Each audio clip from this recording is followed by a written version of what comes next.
புதிய தமிழ் கட்சி நிறுவன தலைவர் டாக்டர் ஐயா அவர்கள் ஒரு அறிக்கை ஒன்றை வெளியிட்டிருந்தார்கள். இந்த அறிக்கையில் கையில் அரசாசனம், காலடியில் ஜனநாயகம், எதிர்கட்சிகளில் ஜனநாயக போராட்டத்தை முடக்க முனைக்கும் திமுக அரசுன்னு ஒரு அறிக்கை வெளியிட்டிருந்தாங்க. இந்த அறிக்கை எதற்காக அப்படின்னு நம்ம இப்போ நம்ம கொஞ்சம் விரிவாக பார்ப்போம். இன்று எதிர்கட்சிகள் எந்தெந்த போராட்டத்தை முன்னெடுத்தாலும் இப்போ ஆளுகின்ற இந்த திமுக ஸ்டாலின் அரசு அதை முடக்கத்தான் இப்போ ஒரு துடியாக துடிச்சிட்ருக்கு.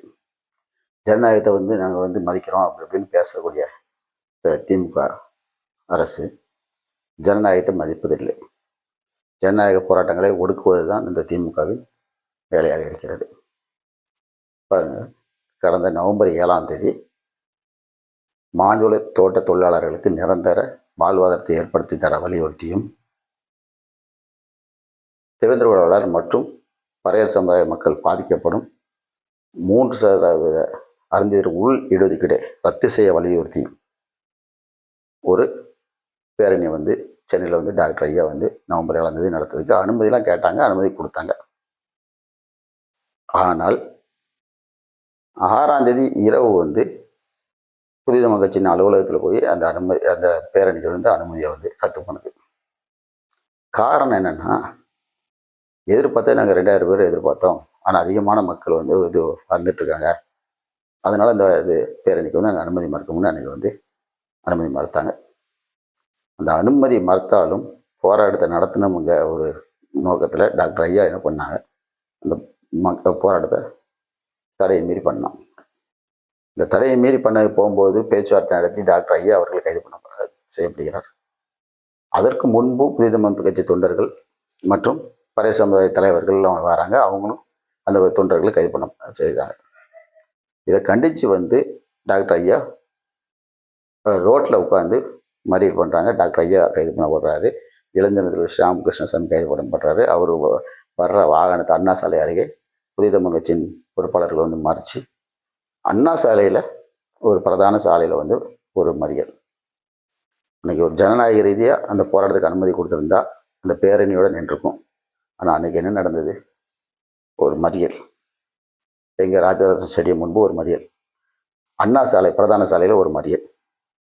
அதற்கு பிறகு அன்னைக்கு அந்த கைது பண்ணவங்க யாருமே அன்னைக்கு உணவு வரதில்லை, உண்ணாவிரதம், ஆர்ப்பாட்டம். அண்ணா சாலைக்கு முன்னாடி இளைஞர் ஷியாம் கிருஷ்ணசாமி அவர்கள் ஒரு 1/2 கிலோமீட்டருக்கு மேலே நடந்த பேரணியாக அண்ணா சாலையில் போடுறாரு. இன்னைக்கு என்னெல்லாம் நடந்துச்சு? இந்த அரசு ஒரு ஜனநாயக ரீதியாக அந்த போராட்டத்துக்கு அனுமதி கேட்காங்க. அது கொடுத்துருந்தா அன்றைக்கி அமைதியாக போயிருந்திருக்கோம். அது ஒன்று. அடுத்து பாருங்கள், அண்ணா பல்கலைக்கழகத்தில் அந்த ஒரு மாணவி பாலியல் வன்கொடுமைக்கு ஆளாகுதாங்க. அந்த மாணவி புகார் கொடுத்து அந்த எஃப்ஐஆர் வெளியே கசியுது. அந்த மாணவியினுடைய பெயர், முகவரி, தொடர்பு எல்லாம் வெளியே வருது. அதை கண்டித்து என்ன பண்ணுறாங்க, நம்ம அந்த மாணவிக்கு ஏற்பட்ட பாலியல் வன்கொடுமையை கண்டித்து அதிமுக ஒரு போராட்டம் நடத்துது. அந்த போராட்டம் பண்ணவங்களை கைது பண்ணாங்க. அன்றைக்கி அதை நடந்த மறுநாள் காலையிலே பண்ணுறாங்க. அவங்க அந்த அதிமுககாரங்களை குண்டுகட்டாக தூக்கி கைது பண்ணுறாங்க. ஒரு எதிர்கட்சி தமிழ்நாட்டில் நடக்க ஒரு இதுகளுக்கு போராடாமல் இருக்கும் அவங்க போராடுறாங்க, அவங்க உள்ளது தூக்கி போடுறாங்க, கைது பண்ணீங்க. பாஜகவை சேர்ந்த முன்னாள் ஆளுநர் தமிழிசை சவுந்தரராஜன் அவங்கள போராட்டம் பண்ண விடாமல் அவங்கள குண்டுகட்டாக தூக்கி நீங்கள் இது பண்ணுறீங்க. ஒடுக்குமுறைகள் பாருங்க. அதன் பின்பு இவங்க 30ஆம் தேதி அதிமுக போராட்டம் அறிவிக்காங்க. முதல்ல போராட நடந்த உடனே அவங்க போராட வராங்க. அதுக்கு அனுமதி இல்லாமல் போராட வராங்க. நீங்கள் கைது பண்ணீங்க. அப்புறம் 30ஆம் தேதி அவங்க சென்னை ரீதியாக போராடுறாங்களா, கேட்காங்களா? நீங்கள் அனுமதி கொடுத்துருக்கணுங்களா? அவங்க என்ன கேட்குறாங்க? அதனுடைய முழு விவரம், உண்மையான விவரங்கள் தெரியணும். அந்த சாருன்னு சொன்னாங்க. அந்த சார் யாருன்னு கேட்குறாங்க. இன்னைக்கு தமிழ்நாடு ஃபுல்லாக சார் யாருன்னு இன்னைக்கு தமிழ்நாடு ஃபுல்லாக ஒரு பெரிய இதாக இருக்குது.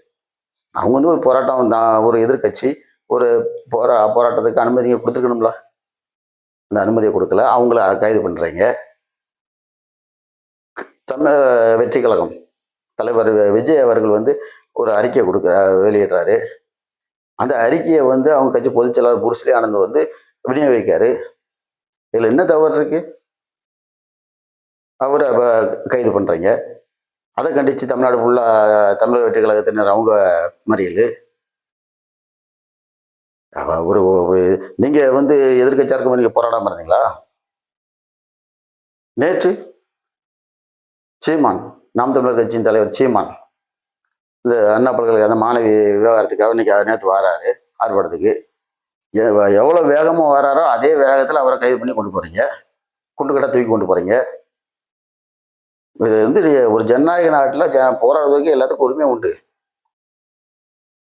நீங்க சட்டை கிழிச்சிட்டு ஸ்டாலின் அவர்களே நீங்க சட்டை கிழிச்சிட்டு நீங்க வெளியே வந்தீங்களா? போராடுவதற்கு தமிழ்நாட்டில் அனைத்துக்கும் உரிமை உண்டு. இந்த ஜனநாயக நாட்டின் ஜனநாயக உரிமை. நீங்க வந்து எதிர்கட்சிகளின் போராட்டத்தை வந்து ஒடுக்குனா வந்து நீங்க வந்து இதாக முடியாது. புரிஞ்சுக்கங்க. எதிர்கட்சிகள் வந்து நியாயத்துக்காக போராடுறாங்க. அவங்களுக்கு அனுமதி கொடுங்க. ஏன் அந்த அனுமதி வழங்க உங்களுக்கு ஏன் கஷ்டம்?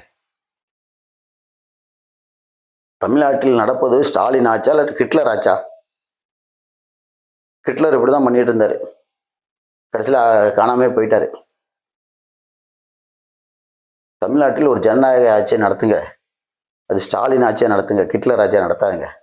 காவல்துறை உங்க கையில் இருக்குங்கிறதுக்காக நீங்க வந்து இப்படிலாம் வந்து எதிர்கட்சிகளை வந்து முடக்கம் நினைக்காதுங்க.